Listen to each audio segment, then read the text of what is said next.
Thank you for joining us today. A very good afternoon to all, and we are pleased to have you with us. I'm Anton Thayalan, the voice of the webinar and the chief evangelist for Luminary Learning Solutions. Welcome to Revive and Grow, not just another webinar.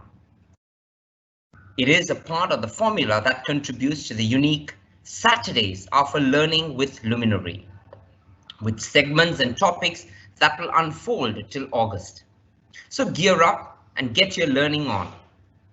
In today's segment of Revive and Grow, we are looking at managing personal finances, a conversational exchange of experiences and perspectives to grasp best practices, alter perceptions, and points to implement. Facilitating the conversation today is Aashiq Aminuddin, a trainer with Luminary Learning Solutions, and joining us today as our subject matter experts.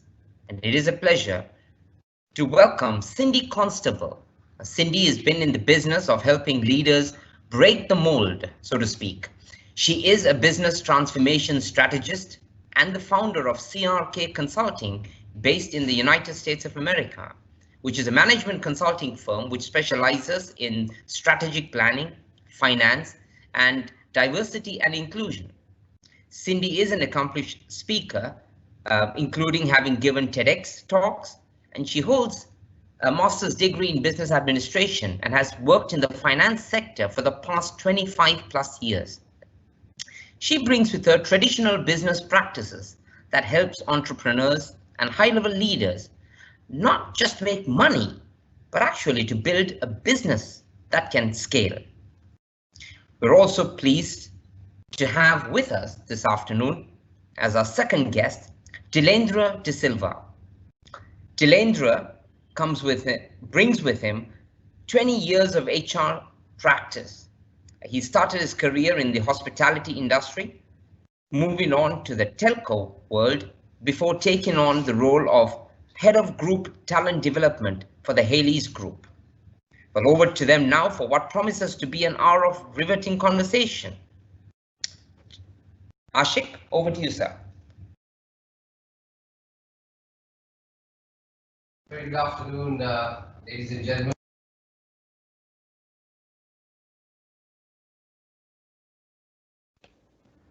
A very good afternoon, ladies and gentlemen. It's a wonderful experience being with you here this afternoon. Thanks a lot, Anton, for that wonderful introduction. I'd like to thank both our guests here today, and I'm sure we're going to have a lot of fun this afternoon. So today's topic is something that everyone wants to get right, but all of us find it extremely hard to cope with, and that's managing personal finances. Let's deal with it. Not all of us are finance professionals. Of course, Cindy is right now, so we hope to delve into her wealth of knowledge. But all of us have about 95 jobs, probably a side hustle, and a very to no knowledge of how to manage personal finances, and that's dangerous.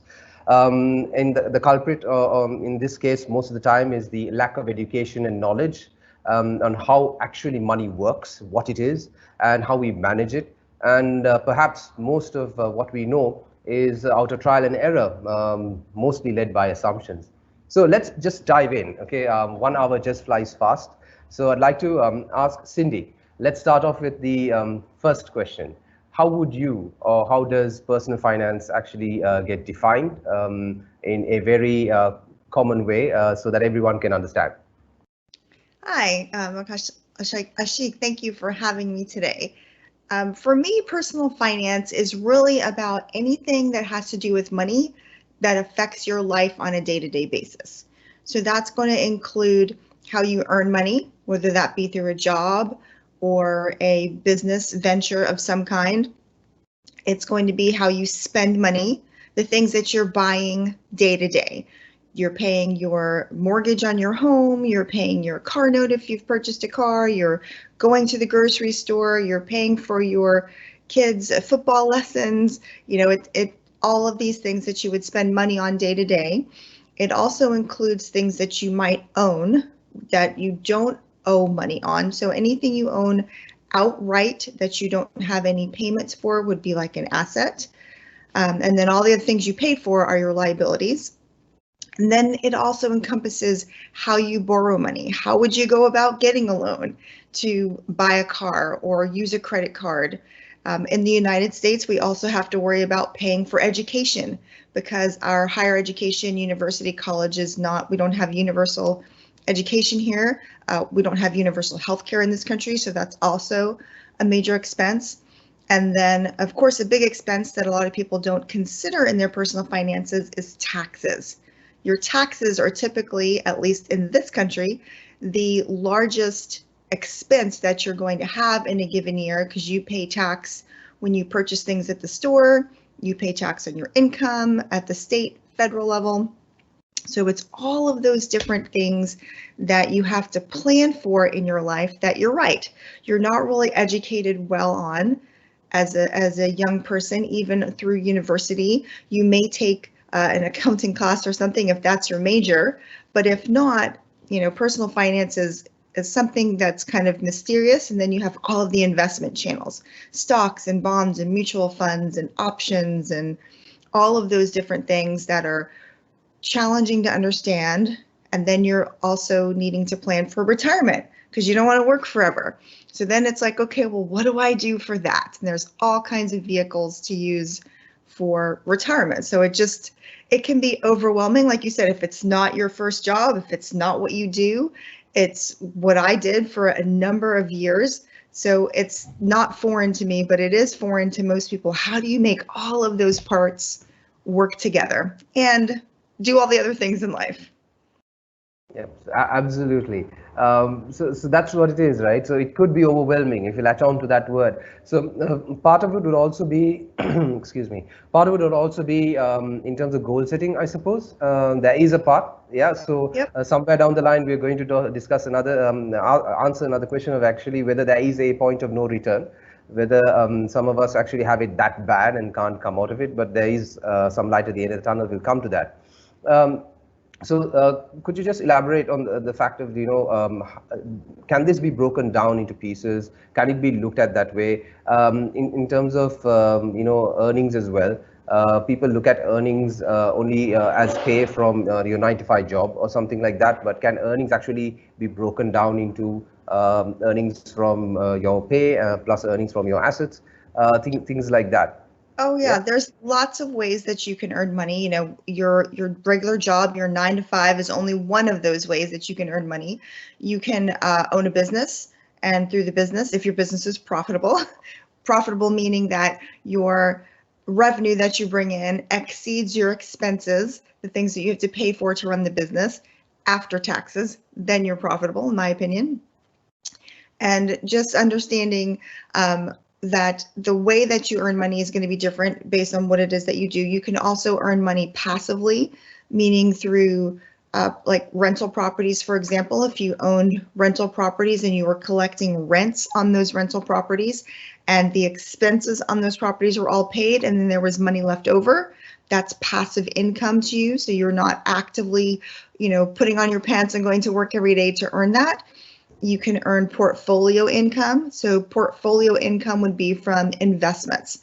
So if you purchased stocks, bonds, mutual funds, investment trusts, any type of investment that had interest payments on it, you could receive interest payments. So that would be portfolio income. In this country, we have Social Security. If you're retired and you worked your whole life, you may have Social Security, depending on your earnings and that sort of thing. Pension plans are kind of by the wayside in this country. You don't really have many pension plans anymore, but like my parents have a pension plan. When they worked, their employer put money aside and now they receive money in retirement from their employer, but they didn't have to pay in. So there's lots of different ways that you can be receiving funds to live on a monthly basis. So would you say, like, just to close this area of defining it, like, would it mean that all of us have to actually, although I did say that all of us are not qualified in finance to begin with, okay, but do we actually have to look at a financial statement for ourselves?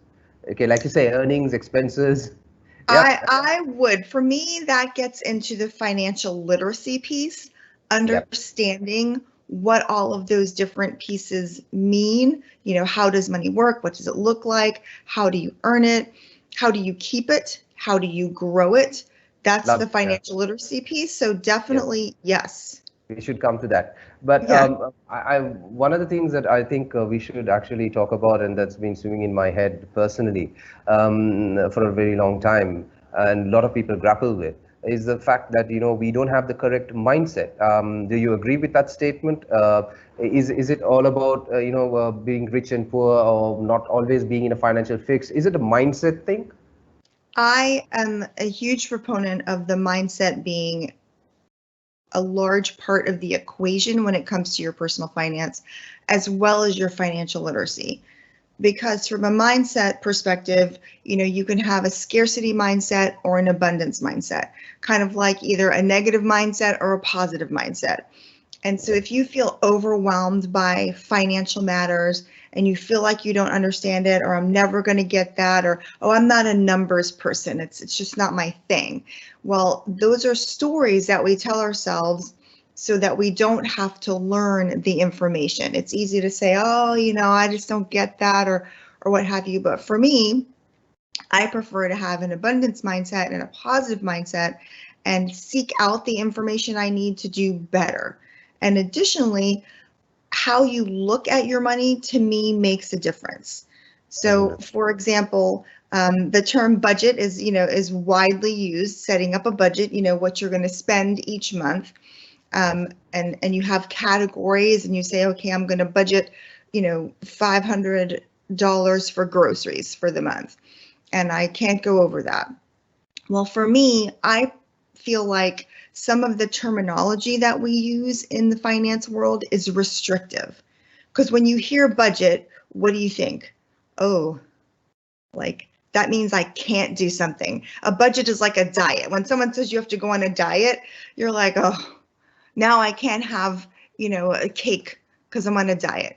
Well, when you hear budget, you feel restricted, like you can't buy your Starbucks coffee today. Starbucks is big in the US. And for me, when I work with personal finance clients, I like to use more positive language. So we don't call it a budget, we call it a spending plan. And so that feels better. So this is my spending plan, because as the person who is in charge of my finances, I get to choose how I'm going to spend my money. Wow. So we're not going to be restricted to what we can buy. We're going to choose how we spend our money. And to me, that's a more empowering statement, because I get to look across my finances and say, well, you know what? I really love my Starbucks coffee. It is an experience for me. I meet my girlfriends there in the morning before work. We have our coffee, we have good conversation. And so to me, it's also about the spirit in which you spend that money. If you spend it feeling guilty or begrudging or hiding the expenses when you go shopping, these are all very negative things and can keep you in a negative spiral. But if it's open, it's part of your plan, you've decided that this is how I choose to spend my money. So, and to me, that becomes value-based spending habits. So if I value that experience, I'll spend money on it. Definitely. So what you're saying, in other words, is like saying, you know, this is my spending plan. Okay, how do I get that? Because I want it. So I need to plan myself to actually get what I want. Instead of saying that, you know, oh, I can't afford this. It's not within my budget. It's asking yourself, okay, how can I get it? Yes. It's having that reverse mindset of, how do I make this possible? So this is how much I earn. How do I take the dollars that I earn and allocate them in such a way that I am able to have this in my life? And so that means if I value this, I'll spend here. And if I don't value this, maybe I won't spend on that so much. So you see, but there's an issue, right? Say all of us have a finite amount that we get per month. And you really love your Starbucks coffee. Okay, Cindy, so you're going to have it. Okay, but that somewhere, it's got to give somewhere. You have to cut somewhere. So that also does happen. So you make a choice for yourself, right? Yep. So that's part of your plan. That is part of your plan. That you determine what is important to you and where do you want to spend your money. And this does become the needs versus wants conversation. Absolutely. And it's not to say that you shouldn't spend money on the things that you want, because nobody wants to work. I mean, we're not put on this planet to work, pay bills, and die. That's not why we're here. Agreed. And living so strict on a budget, that's all you do is you work, you pay bills, and you die. And nobody wants to do that. Depressing. You want to have a good, experience in your life.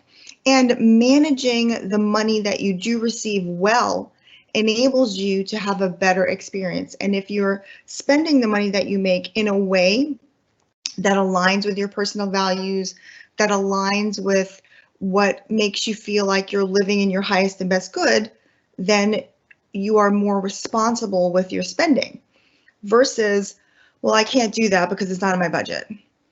Yeah. As opposed to, well, you know what? I know that it's going to cost me $30 a week to go to Starbucks. Well, where else in my spending plan would I move money around to ensure that I always have the $30 a week that I want to spend? Or most of the time, people don't even know how much they're spending on these things that they love. And they may say, oh gosh, I didn't realize I was spending $30 a week. Wow. You know what? Maybe I'm only going to go 3 times a week instead of 5, because as much as I love my Starbucks, I also want to go on holiday. And if I want to go on holiday, I'm going to take 20 of those dollars and put them to the side because, I want to go to Phuket in Thailand this year for vacation. So I'm going to put $20 to the side for that purpose. So it allows you to also be conscious and mindful of where you're spending your money. So sometimes we joke that when we're setting up your spending plan that, you think of it kind of in a military context. So you're the general and all of the dollars that you earn are soldiers. Okay. And as the general, you tell the soldiers where to go. They don't get to decide freely where they just want to go and how they want to behave. You direct them. And so as you direct your dollars, you give every dollar that you earn a name.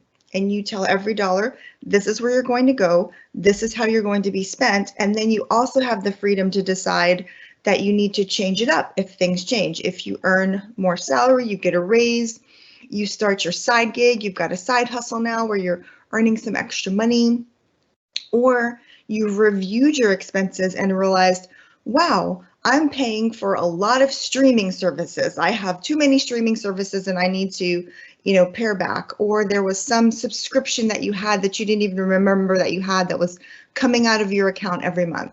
So it allows you to just be mindful of what you're spending, why are you spending that money, how does it make you feel when you do that, and then once you've got that spending part down, then you can turn around and look at the expenses side or the liabilities side, because you can look at those expenses with a mindful eye. And then also, to me, I like to approach my expenses from a gratitude perspective. So meaning that, for example, when you get a bill in the mail or an invoice, so most of the time it's like, ooh, I got the bill. Instead of saying, oh, here's the electric bill, you can thank it, because really what has happened is that is an invoice for a blessing that has already been received. Wow, okay.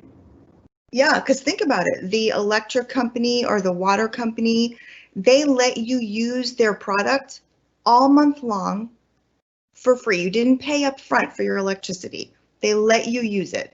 And then they sent you an invoice because they trusted that you would honor your word and you would pay that invoice based on how much of their product that you used. Not many products work that way. I cannot go to the grocery store and borrow the groceries first and pay later. Including Starbucks. Yes, including Starbucks. I have to pay first. So exactly.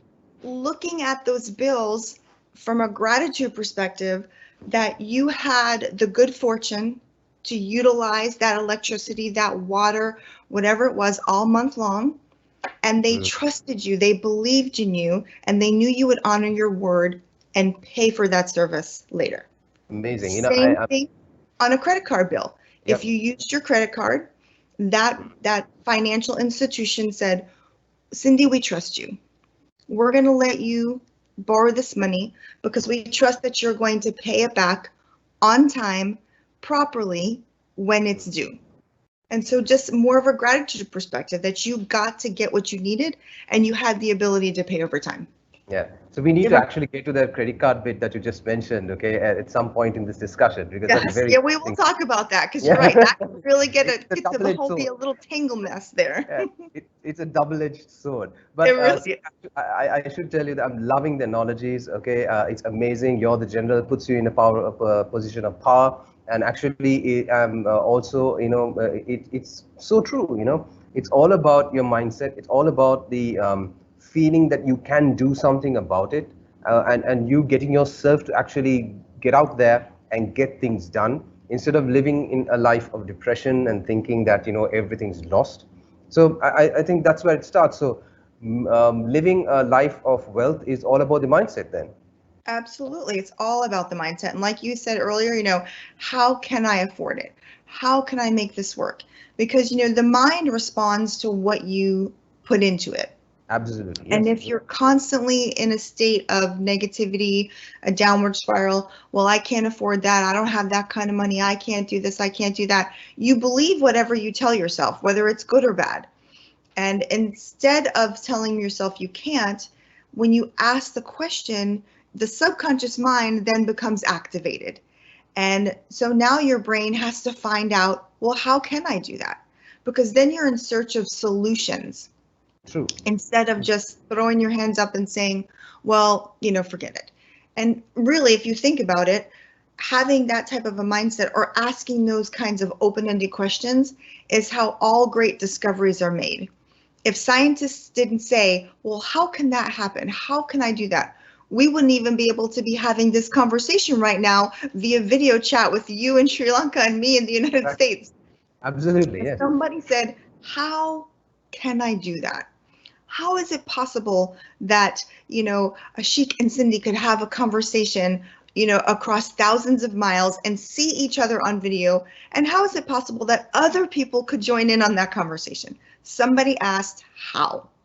Same thing with your spending plan or your budget, your income, your expense. How can I earn more money?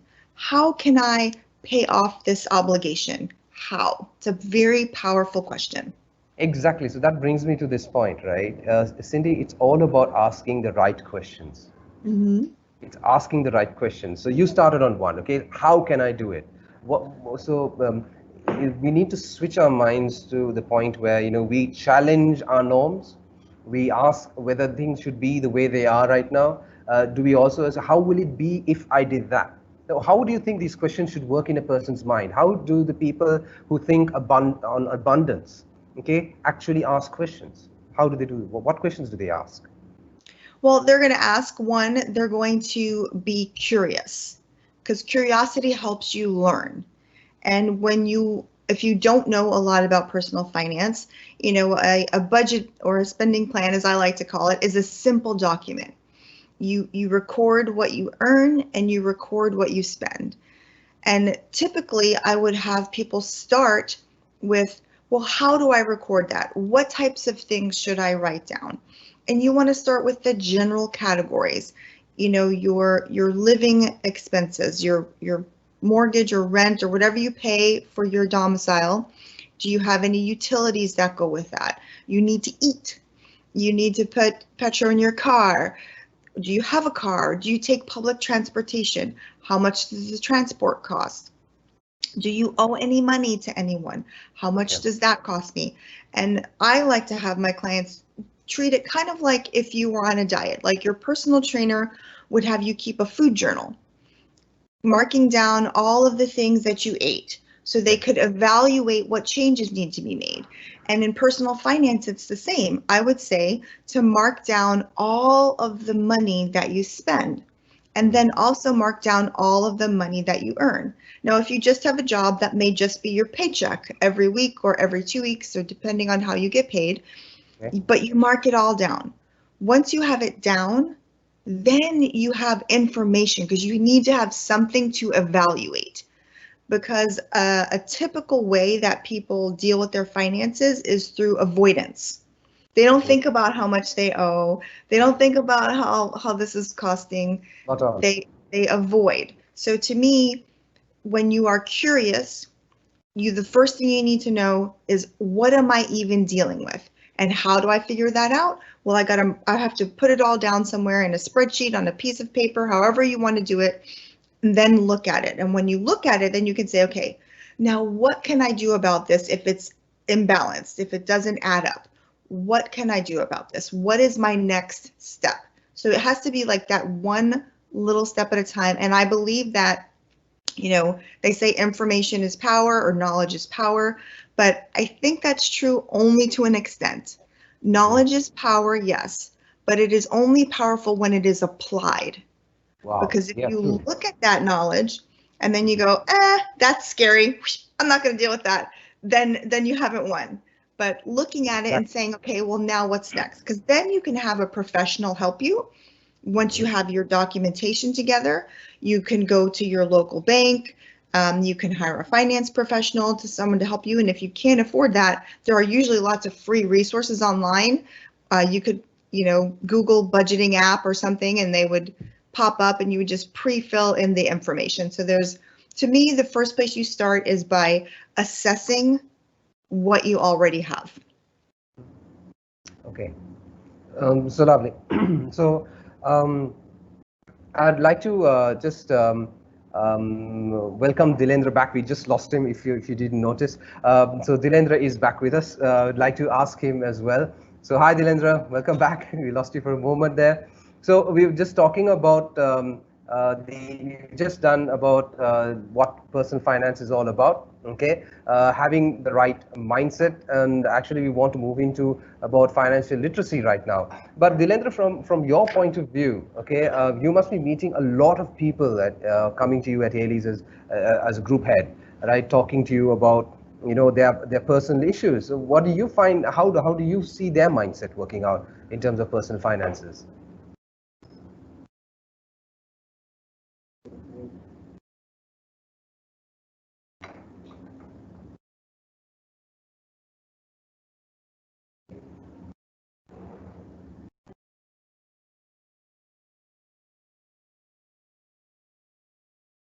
Dilendra, I think you're on mute. If you could unmute yourself. Okay, lovely. I think you're on. Sorry. Yeah. So first and foremost, my humble apologies. I was a victim of connectivity and technology. So I'm great to be back on. Yeah. Aashiq, I think this is my 15th year in HR, and right throughout my career, one of the things that I've had is where a multiple array of people come to us and say, look, I need to get a loan to do X, I need to get a loan to do Y. And mind you, this ranges from the most basic team member in your entity, going right up to the most senior most. And see, one of the things that, especially where the juniors are concerned, one of the things that I ask right at the start is, and they come to me and ask, okay, how do I manage my finances? I always have a problem towards the middle of the month. What do you think I need to invest in? Is the stock market a good option? So I said, look, keep all these tools aside for the moment. First and foremost, sit down and considering your current stage of life, map out what is actually important to you right now. What is it that is of critical importance right now? And based on that, you will see where actually your finances, your effort, be it cash or kind, need to now where you need to start investing in now. And that is actually where I think that is actually the start point to managing your personal finances. Sometimes the feeling I've got with a lot of the guys that come to us is that with respect to managing your personal finances, you start to run, you're trying to run before you even start taking your baby steps. Because the first and foremost thing that you need to do in managing your finances is honestly to get your priorities right. Absolutely, yeah. And those priorities come in the form of what you need to achieve in life, be it in that stage of your life or your career. Maybe some might take a long-term look at that. And it also finally boils down to your values. So some of the unfortunate things Aashiq, that I've been seeing when people come to us is that, you know, in a particular, in the place where I worked before Haley's, it was at that time a bit of a different model of a hotel. And you had possibly even people like room attendants earning close to 70-80K simply because of the service charge. But Cindy, that's a lot of money over in Sri Lanka. So somewhere around the mid-month or third week of the month, some of the guys come to me and they have a casual chat with me and say, "Boss, I'm broke."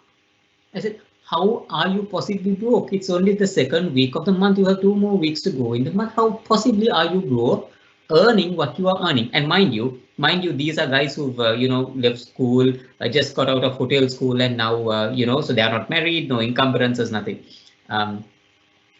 And what you find out, what you interestingly find out is that they've gone and busted their money in one massive little thing, be it purchasing something really big, completely beyond, and more often than not, taking a loan.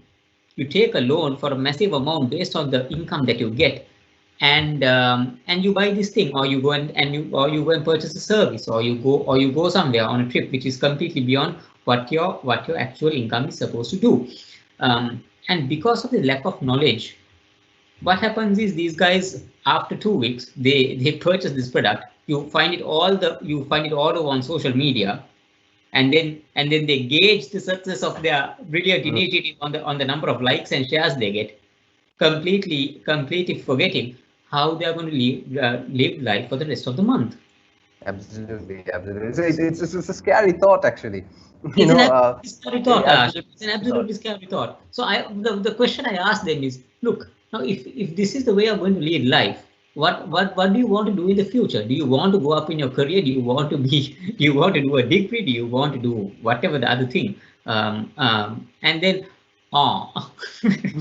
So I think before we actually started talking to you, Cindy was talking about abundance, and then we actually put some logic into it, saying that no, there is a science behind it. So that's where you also come in and saying that no, you need to think about it straight, look at where you are, and then take it from there. And we also touched on the point of the mindset, how powerful it is, and that will drive you. What you think about, you actually bring about in your life.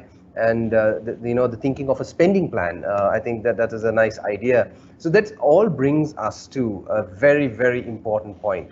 In order to get this thing done, most of us don't know how money works. Most of us are not literate in finance. There's no financial literacy whatsoever spoken about, taught in schools, and I believe not even in terms of family. And most of the time you bump your head hard into this wall and find it out in the at the wrong time, the wrong way, and by the time you're under a pile of debt, it's too late. Okay, so let's start simply. Okay, what does it mean to be financially literate? Cindy, start off with you, just and then Dilendra to pitch in, and let's say it's a conversation. Okay, so what is it to be financially literate? What are the main parts of it? Where does one learn it? Where does one actually go find out what it's all about? What are the basic baby steps in financial literacy? Well, for me, the basic baby steps for financial literacy are understanding how much you earn and what you need to spend each month to sustain your lifestyle. And that comes back to collecting the data like we talked about, keeping a journal of all of your expenses, keeping a journal of your income, because that's the very that's like the foundation, if you will, of your financial literacy house. And, like Dilendra said, people want to invest. Should I get in the stock market? All these things. These things come later. For me, you have to think of your financial literacy as if you were building a home. You have to, have to get the land in order. You have to clear the land.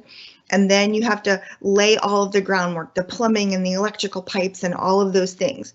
And all of that is going to be your foundation. Where am I going to live?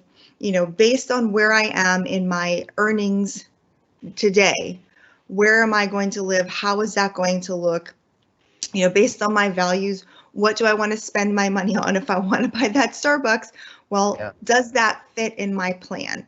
And then it takes a little bit of discipline. And unfortunately, the majority of people are not financially disciplined. So if you are like a really health person, and you eat well and you go to the gym and you work out and you take really good care of your body, that requires discipline. That means you maybe make a choice that you don't eat the pizza and you eat the salad. And you get up at 4 in the morning and you go to the gym before you go to work. Financial literacy is the same way. You have to seek out the information, and then you have to be disciplined enough to apply it. That doesn't mean you never have fun. That doesn't mean you never take the vacation. It just means that you say, you know what, I really want to take, holiday this summer, and I want to go somewhere. So that means this week or these next 4 or 5 months, I'm not going to go hang out after work with my friends. I'm maybe not going to shop as much because I want this little bit longer term goal. And I think it starts out with shorter term goals, because retirement seems like, my daughter's, 26, and retirement seems like never, for her. But so starting out with, okay, well, what do I want to do in a couple of months? And then putting in those habits that get there. And it, like Delendra said, it's crawl before you walk, before you run. So you don't get a job today and go invest trading stocks tomorrow, because you're just not there yet. Now in the US, we do have things like 401ks, which are retirement type plans that you can invest in with your employer. So in this country, we always recommend, if your employer offers it, that you participate in that plan, because they take it out of your check before you get paid. So you never see it. That's the best way to save, that it comes out automatically. And because left to our own devices, typically we don't put the money away. So it's setting up ways to be disciplined. And so once you have that foundational, where you understand how much is coming in, you understand what's going out, and you've massaged those things to work for you, then you can move on to other things. And, credit cards are a thing that happen, loans are a thing that happen. And especially in this country, the majority of the population is not going to earn enough income to where they will never need to borrow money. It's not going to happen. You're going to need to borrow money to purchase a home, oftentimes to purchase a vehicle as well. We don't have as robust public transportation here. So if you're in the major cities like New York City or Los Angeles, you're going to have public transport. But where I live, there's no trains, there's no buses, there's nothing like that. So you have to have a car. But understanding responsibly that you can buy a car that fits within your income range versus buying a flashy car that maybe you're not really ready to afford yet. Absolutely. And so to me, it's so foundational before you start to move on to those higher things, and then educating yourself. I tell everyone, do not invest in the market with your grocery money. If you need that money to live on, do not put it in the stock market. Do not do the get rich quick thing. And, from a loan perspective, stay away from the loan sharks. Like, we have things called like title lenders here, where you can bring in the title of your car, they'll lend you some money, but they charge exorbitant fees and rates. And a lot of people who are lower income earners get stuck in that cycle, that they're constantly behind trying to pay those loans. So I really advocate for a little bit of discipline, goes a really long way. True. Dilendra, care to pitch in? Yeah. So Aashiq, see, I'm absolutely true what Cindy just said now. Let me just put my views forward in the form of examples, especially with what's going around now. See, for me, the start of managing your personal finances, like I said before, is first and foremost identifying what you need in life, right? So you can do this in two ways. One is you can be absolutely divine and think of maybe 50, 60 years down the line and look at your retirement plans and do all of that. Let's be a bit more realistic where the majority is concerned. You at least need to look at 5, 6, about 3 to 4 years down the line and say, in life, what is it that I need? once you do that, you need to be able to say, okay, I need to keep aside X amount to do this important thing. It could be like getting yourself an MBA. I need to keep aside this amount of thing, maybe to get something even more important. Once I keep aside these things, then what is my discretionary income? What is it that I am left with? Now, this portion, mind you, is from what you need to also keep your savings aside, because you need to obviously sustain life. Right? You need to, I think one of the most critical things, Aashiq, that a lot of people take for granted, honestly, is a constant income stream with regard to employment. Has anybody ever thought of, if my job is not there or if my income stream is not there, what's going to happen to me? Especially in these days. Especially in these days. Yeah. Especially in these days. So let me just explain this through an example, Aashiq. Guy I know purchased a vehicle for 10 million rupees, and the purchasing of that vehicle, that this is, mind you, for personal use, so it did not generate a revenue stream, right? A lease was taken for the entirety of the value of the vehicle. Okay. So you know, when you take a lease for 10 million, you're probably over a period of 5 years, you're going to be paying back possibly about 13 million, right, with the interest rates. Now, what happens to this asset? Over time, does this asset keep appreciating? No, it doesn't. It keeps diminishing, right? Right. So 2 years down the line or 3 years down the line, this asset is going to be worth possibly, the 10 million asset is going to be worth possibly about 7 to 8 million. And you're paying 13. And mind you, are paying 13, right? Now, 2 to 3 years down the line, if something happens to you, I mean, it could a world pandemic. Let's keep aside a world pandemic, right? Which takes your job away, right? I mean, you could face a critical health issue for which you need the cash. Absolutely. And you may be forced to sell your vehicle. Now, what's going to happen to this person? This person sells the vehicle. He still can't even cover the lease that he took out. And you are in a very, very dire state in terms of finances. Then what do? Then you need to take another loan, and then you need to cover the lease part of it. It's a spiral. It's a spiral. And if you're a family man, what you need to keep in mind is you're not putting your pressure just on yourself. There is a bunch of dependents behind you who will also feel the pinch, even though it may not be visible to them right now. Yes. Yeah.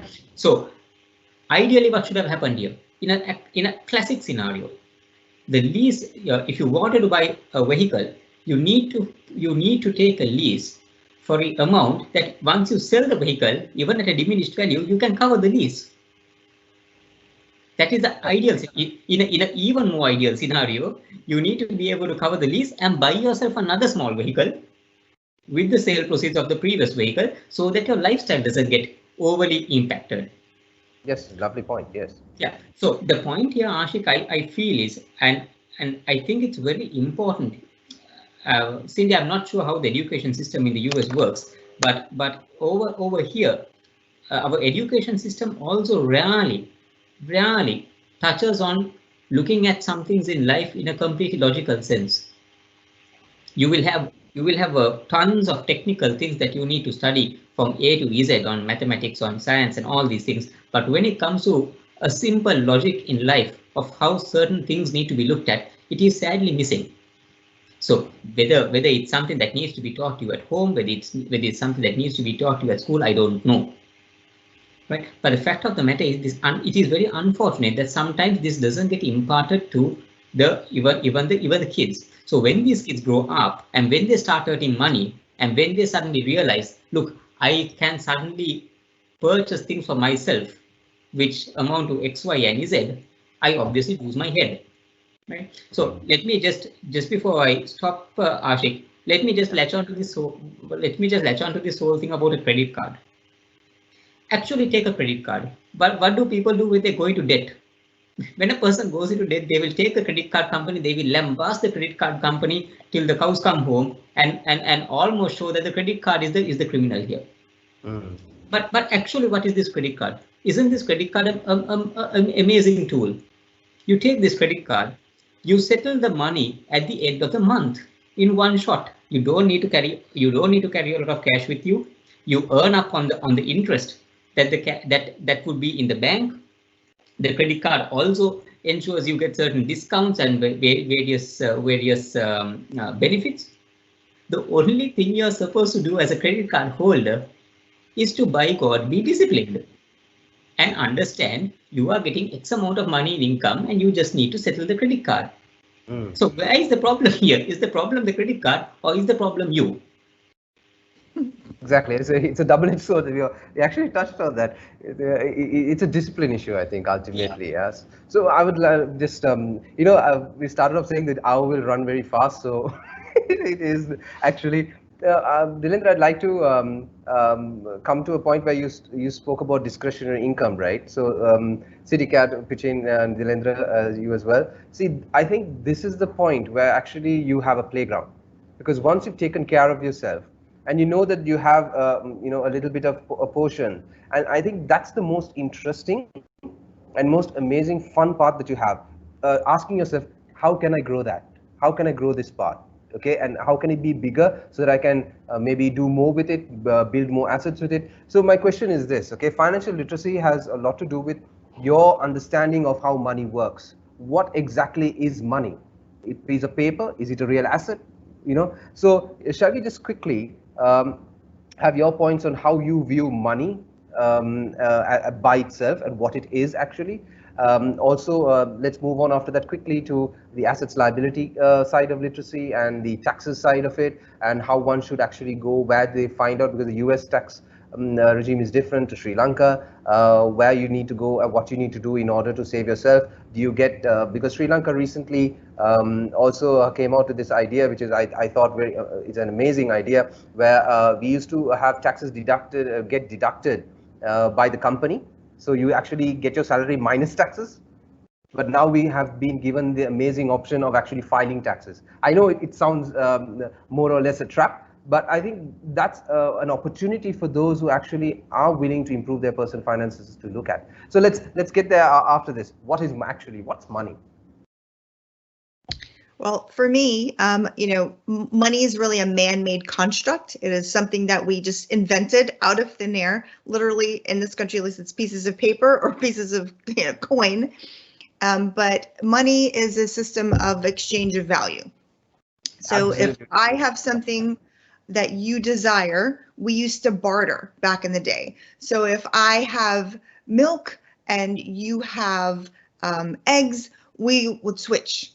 But that system changed, and this country we used to have the gold standard, so our money used to be pegged against gold, so we had to have the gold available to support the dollar. That went away. We now have a fiat currency that you just print more when you want to, which is an interesting concept in this country.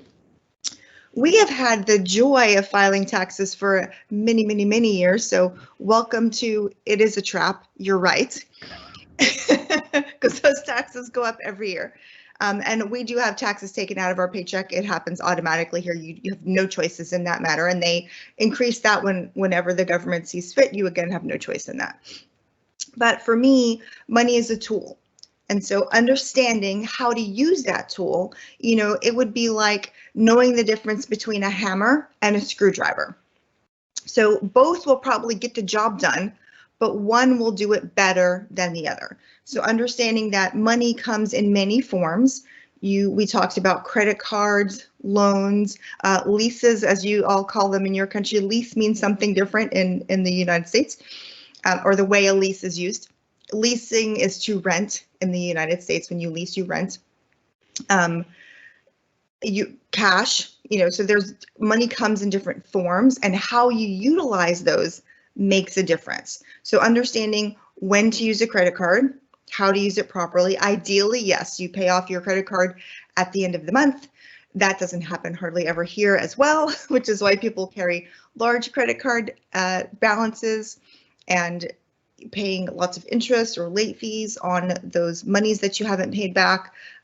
Car loans, house loans, boat loans, pool loans, jet ski loans. You can have a loan for just about anything in the United States, which is how they get into that debt spiral. But money is just, for me, is a tool. And I love money because if I'm educated, that means I get to decide how money works for me. I can make more money when I want to. Having a job is great. I had a job for many, many years, but now I'm a business owner. And now I'm in charge of employing other people, so I have to make sure other people's jobs stay steady, which is a different kind of pressure. But understanding how that money works and how it can benefit like for the greater good, so that I don't end up in the financial stress that Delendra talked about from a health crisis. And in this country we don't have universal health care, so a health crisis is one of the reasons that people fall into financial distress, because they are sick, so they were unable to go to work, or they had a major illness that caused them to be out of work, for an extended period of time. The medical bills are extensive, and then, it's becomes a lost cause, and then they're bankrupt and that kind of thing. But just understanding how to earn more, how to keep it, and be cognizant of those tax liabilities, because in this country, if you don't pay your taxes, they take your money. They can freeze your bank accounts and do all kinds of things. So I don't know how the rules are in Sri Lanka, but it's a tool. And like any other tool, knowing how to use it, like I don't really know how to use a lot of tools. I'm not very handy. So like I wouldn't take a power saw and try to do something because I don't know what I'm doing and I could hurt myself. Same way, if I don't know how the credit card works, I should probably look up the information or go speak to someone who's educated to make sure that I understand how it works before I get myself into a situation that I cannot get out of later. Yeah, Virendra? Yeah. Thoughts on what money is, and go ahead. Sure. No, so I think one of the things I think when it comes to addressing what money is and how we can make money grow, I think like I said earlier, we need to set aside everything. We need to first and foremost sort out what our priorities is, set aside our finances for those, and then see what we are left with, which is our discretionary income. With that discretionary income, now what are we going to do? I think first and foremost, even at a rudimentary sense, you need to understand that you need to balance your risks. You can't go and put all your discretionary income in one basket. You need to balance your risk. You need to have a multitude of different tools which enable you to do your managing your finances. And for example, this doesn't mean just keeping your money held up in a savings account. It could be that you have it in a savings account. It could be that you have in a fixed deposit of a well-reputed bank, which is very stable. It could be that you have a certain portion in the stock market. Once again, maybe with a very stable organization, and that could be very long term. It could be that you go into money markets. There are certain banks at the moment which look at money markets, and you have varying different interest rates. It also could be something where you take, even if you take something like an FD, right? It's not about going and investing 5 million in one FD. It could be something as simple as, okay, I have 5 million. Let me put 1 million for 6 months, maybe another 1 million for 1 year, another 1 million for 2 years, and another 1 million for 3 years, right? Where I ensure that I don't get penalized on the interest rate. If the interest rate starts fluctuating, that I have a constant averaged out in interest rate over a period of 2 to 3 years, thus ensuring that I have a certain stable income coming at least through those investments over a period of time, right? So for me, where money is concerned, one of the things that, you can have high risk, high return, all fine, absolutely fine, but high risk is what I want to emphasize on. You can have high return, but of course it's a concept high risk. If it doesn't happen, then what happens to you? Does it mean that all your discretionary income goes bust? That's not being financially savvy. Yeah. Right. So I think having that mindset first and foremost, Aashiq, that is why I'm reiterating on this over and over again. Having that right mindset of being logical, managing your risks, managing your finances is absolutely important to this whole game of managing finances. You're not going to have one gospel way of managing your finances. That's not how it works. Right? Yeah. So the other thing I wanted to, I think Cindy touched on something that really is important, and that is managing your health. So I think, managing your health is a huge part. Investing in your health is actually going to save your money too. So I think, Cindy, you touched on that, and I think that's very valuable insight. It's just, if you want to save your money, first of all, make sure you're healthy. Yes. Eat right, sleep right, exercise right. I think that's also part of managing your finances, although it doesn't come to mind immediately. Yeah. So, guys, I'd like to also touch on the how you actually look at very quickly. We got some questions coming in as well. When talking about financial literacy, a lot of people don't know what it is in terms of managing your assets. Whether loans are all bad, loans are not always bad. So people misunderstand, when because even we spoke of it and we said, spiral of debt, these are negative constructs. So, but is debt bad? So just very quickly, how do you look at assets? Can a normal wage earner look at an asset? Get what I mean, like 9 to 5 job, can I look at an asset? Say, for example, they've been working for a number of years, fine, now they're stable. Can you look at an asset? What is the liability? And, also what I feel is that people should spend some time, if they're really, really interested, reading up on the tax regime of their country. Because they really need to know the loopholes, and most of us don't. Yeah. Any thoughts of that, guys? Yeah, I would say, assets, yes. For me, an asset is income producing. Absolutely. A liability means it is not income producing. So that's kind of so for example, some people will consider their home to be an asset.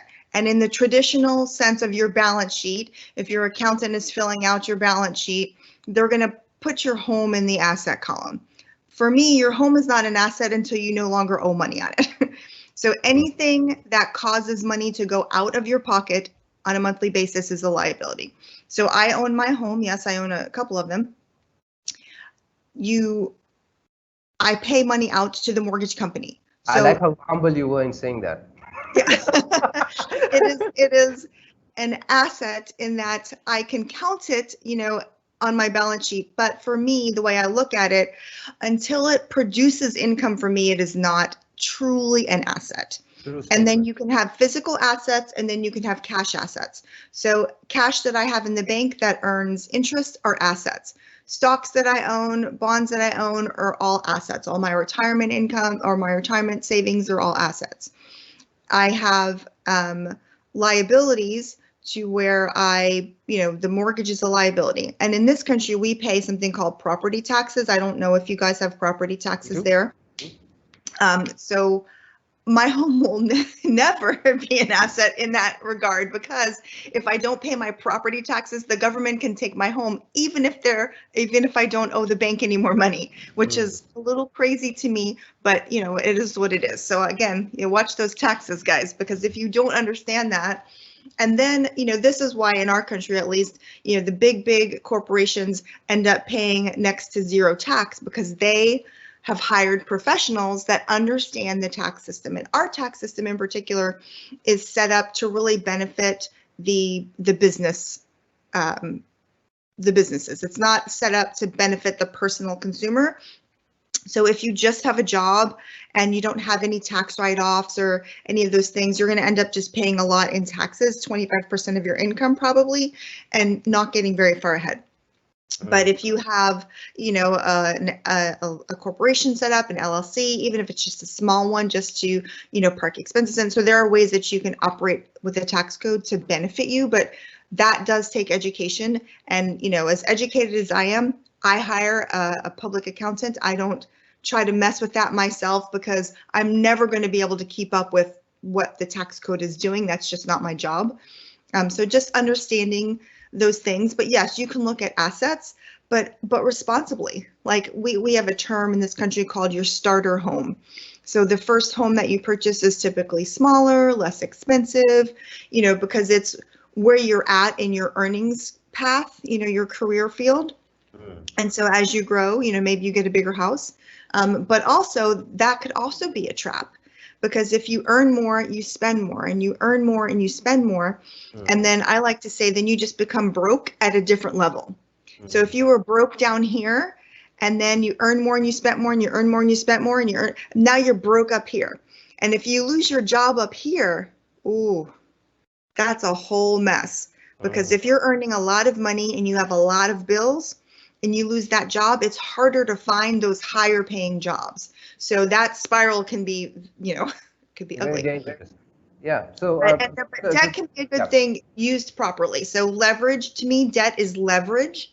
And if I am leveraging debt to grow a company, to purchase a home instead of renting a home, but as long as I purchase a home that I can afford, in this country we use the litmus test of your home payment should not be more than 30% of your income.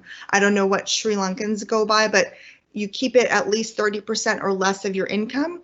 That way, you know, if you lose your job, you have the ability to cover your home payment. You don't want to lose your home.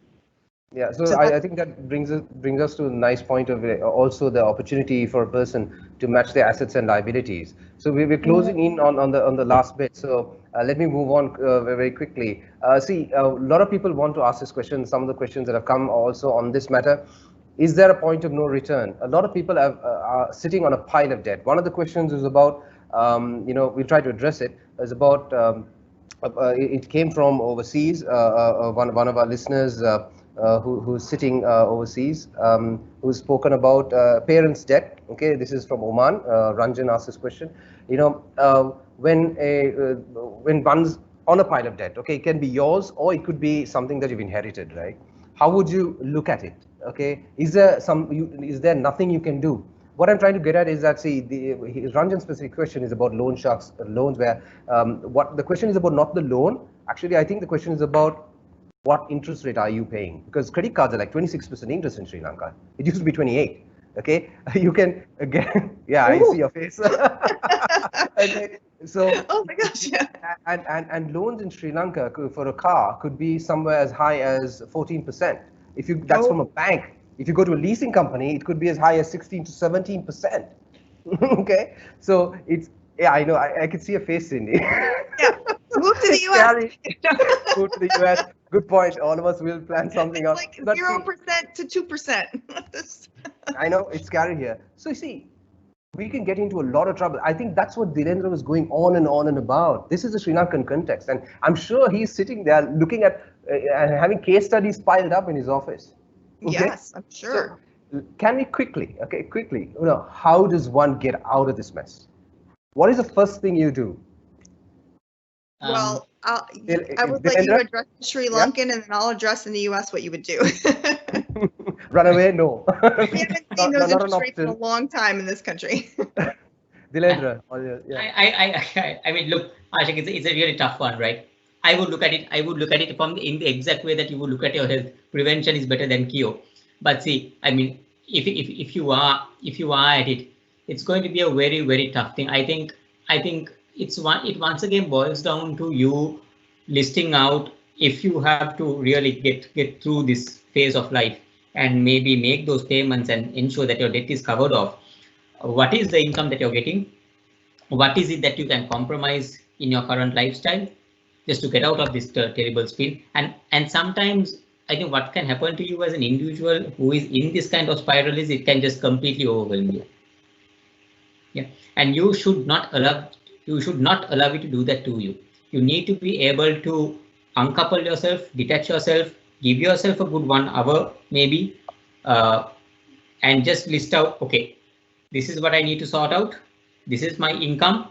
This is what I'm willing to compromise to ensure that this problem can be sorted out.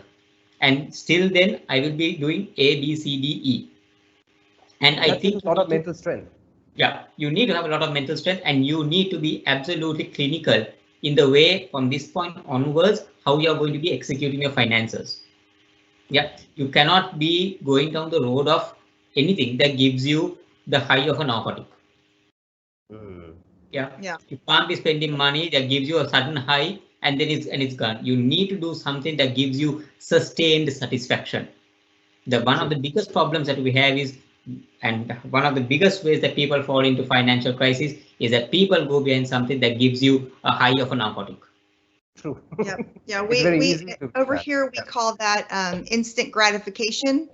And we say that we live in a microwave society, that we want to stick it in, boom, and get it right now. And to me, that kind of spending, those kinds of spending issues do relate back to, you know, mindset issues or or unresolved issues. So people use shopping as a coping mechanism. You shop when you're stressed, you shop when you're excited, you shop when you're sad, the same way you would overeat when you're stressed, like that. So it's just different forms of medicating one's self to make you feel better.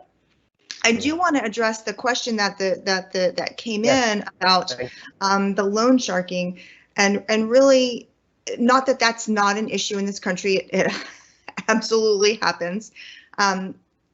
But one thing in my country is you're not responsible for the debt of other people. So, for example, when my parents pass away, if they have any debt, I'm not legally held responsible for that because my name, my social security number, I didn't sign off on that debt.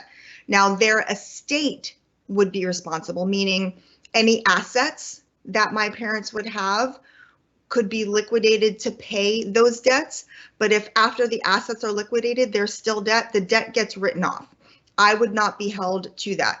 Now, I'm understanding the question from the audience is more, unlicensed lenders. So meaning like they don't really care about the rules, which that goes back to what Delendra was talking about, is the whole education piece. So their parents, for one reason or another, borrowed money from an unscrupulous lender. And now that lender is coming after someone else for that money who didn't enter into that agreement. I would just not pay it, but I don't know how it works there. I didn't put my name on it, so you can't ask me for money I didn't borrow. But I don't know all the terms of how that worked, but at least in this country, you would be protected if you didn't actually borrow those funds yourself. You didn't sign for it. So I think that's the education, not borrowing those monies, unless, I mean, and I don't know the circumstance, there may have been a dire circumstance that caused someone to borrow. But like Delendra said, that's, that gets you into trouble that gets really hard to get out of over the long term. Sure.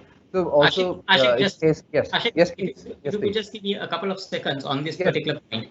I think one of the things also I want to address with this participant is that, see, Cindy, one of the things that about the whole Sri Lankan culture and even a South Asian culture is that when we sometimes fall into trouble, we have a cultural block against going and asking for help.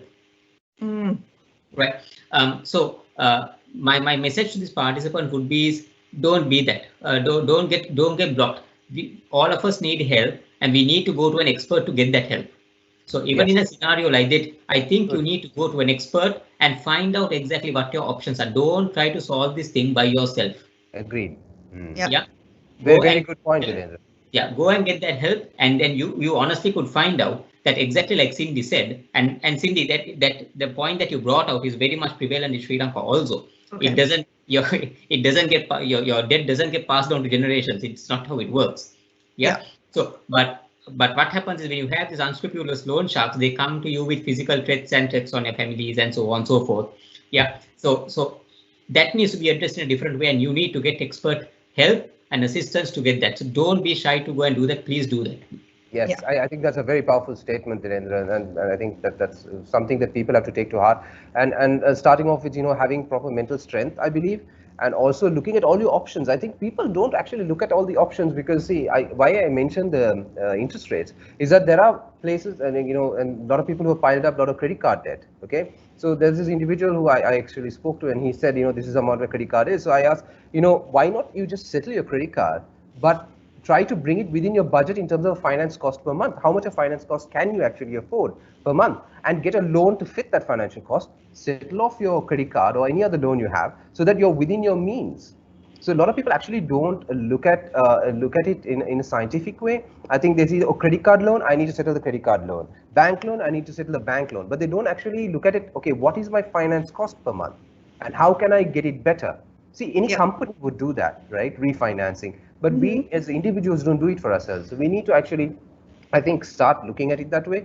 And then there is light at the end of the tunnel, I believe. It's not a dead end, yes? Yes, absolutely. Refinance, find a different way to settle the debt. And for us, sometimes you can even reach out directly to the lender and come to a settlement agreement if it's really an exorbitant amount that you're not able to handle, lost your job, whatever the reason. But asking questions is always what it comes down to. How can I fix this? What can I do? What are my options? But we get paralyzed sometimes when those things are so big and you're just like, oh my gosh, you put your head in the sand and you're like, I don't know what to do. It's overwhelming. But asking questions, reaching out for help and saying, anybody, like, is there any option that I can take here to do something different? Aashiq, just one thing that if I may, I think yes. I mean, this may not be accurate in all circumstances, but one of the rules that I live by is that I try as much as possible to go into debt per se, or to get loans when I need to get some kind of service or product that generates revenue for me. Absolutely, I think that's very relevant, Dilendra. It's not out of context. Yes. Yes. So the litmus test is, if you are looking to take a loan to buy something or to do something, is this going to give you some kind of value? It could be immediately, it could be constantly, it could be 10 years down the line by selling a land, right? But one of the problems, Aashiq and Cindy, one of the problems that we have in this part of the world is, I mean, you have guys, and I'm sorry, participants, don't get offended for what I'm saying, but there are people who take loans to do a wedding. And I'm sorry, you're taking a loan for one brilliant blast of a night just to keep up your status. Yes. Yep. That's common in this country too. Lifestyle challenges. Yeah, that's common in this country as well. Lifestyle challenges. We have a term called keeping up with the Joneses, meaning you're keeping up appearances. So you're buying things that you don't really want, that you don't really need, to impress people you don't even like. And then you're in debt. And, and it is not uncommon in this country to spend 10, 20, 30,000 US dollars on a wedding. Not uncommon. So the issue translates across the pond here, all the way to the other side. Yes. Spending habits, I think universal human habits translate. Yeah, we all love a good life. So see, the last thing, one more disclaimer on what Dilendra said is that, you can borrow to make investments, but some people borrow money to buy equity or stocks. I think that's not a good idea. So just a disclaimer over there. Be very careful about the asset you're trying to invest in. Okay, yes. We're going to wrap this up, guys, because I think we've overshot our time, and Anton really needs to get this thing done. Okay, so can we have this last few comments from you? Quick tips on how to actually get started, what do you need to do, any good ideas, experiences that you have, very quickly, so that we can call it a day. Dilendra, would you like to start? Yeah, sure. So I think one of the best pieces of advice I would give anybody who wants to start managing your finances is, first and foremost, based on the current stage of your life, prioritize exactly what you want to do. Understand and be honest to yourself. You can fool everybody else, but you can't fool yourself. But tell yourself what is actually important in life. Set aside your money for that, right? Thereafter, see what kind of thing that you're going to end up with, and thereafter start using your discretionary income on that. Your discretionary income you need to balance the risk of your discretionary income in the various things that you do. It could be in FDs, it could be in the savings account, it could be in the money market, the stocks, all that. Understand that each of those have a risk component as well, right? So ensure that you take into consideration the risk component involved in all of these things, and you do your respective investments. And thereafter, please ensure that your values are absolutely spot on, because it is actually, if you look at it, it is a question sometimes on your values which have led you to going down the road of being financially unindependent or financially dependent on various other factors. It could be on your parents, it could be on other individuals, it could be on banks, which only will keep spiraling away. So please go back and check, is this something that I actually need to do? And that is possibly the most main advice I can give anybody who wants to manage their personal finances. Superb. Cindy, what do you have to say? For me, I want to remind folks about the mindset and asking questions.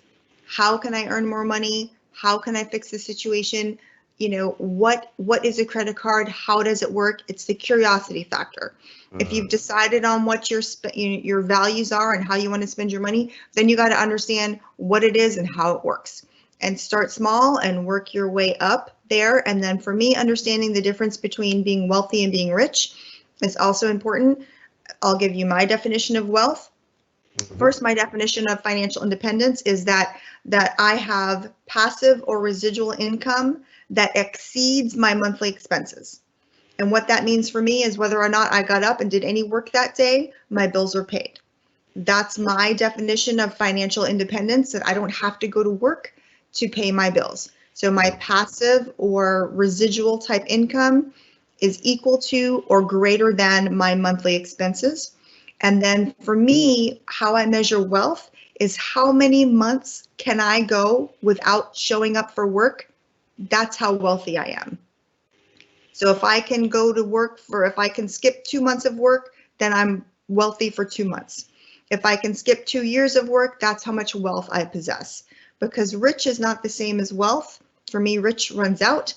Wealth is what you pass from generation to generation. And that's where all of those types of investments that Dilendra is speaking about comes in, because that's for wealth building.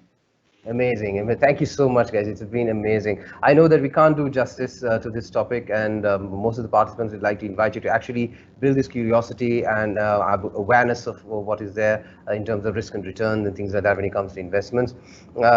Thank you so much, guys. It's been wonderful, and we're happy to have get Dilendra back online. If not, you just enriched the conversation. Thanks a lot, Cindy. Thanks a lot, Dilendra, for your contributions. Yeah, so I'd like to switch on to Anton right now. And with that, have a great day, guys. Thank you. Thank you. Welcome.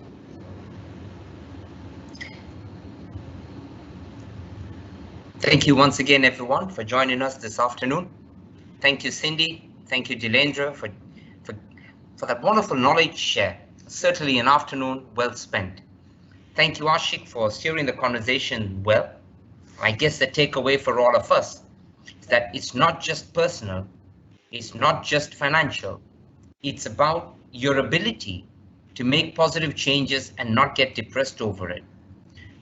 Remember, having a personal finance plan in place doesn't just help you right now, but it also gives you a vision and a hope for the end goal. And ultimately, as we just heard from Cindy and Dilendra, that it all boils down to this. It's not how much money you make now, but it's how much money you make to keep and how hard you can make it work for you. So think further ahead. On that note, we'd like to quickly say thank you to our technology partners, H1, for powering the series and who will be our partners for the season. Next week, joining us again for the Revive and Grow segment, we will be discussing the topic, handling conflicts at work. Watch our social media space for more details. Coming up in the next hour is This, That, and the Other with Varun. Click in and stay glued, discussing the good, the bad, and the ugly of a controversial topic. Another one, is there anything called ethical marketing? Enjoy the rest of the day. Stay safe, stay productive.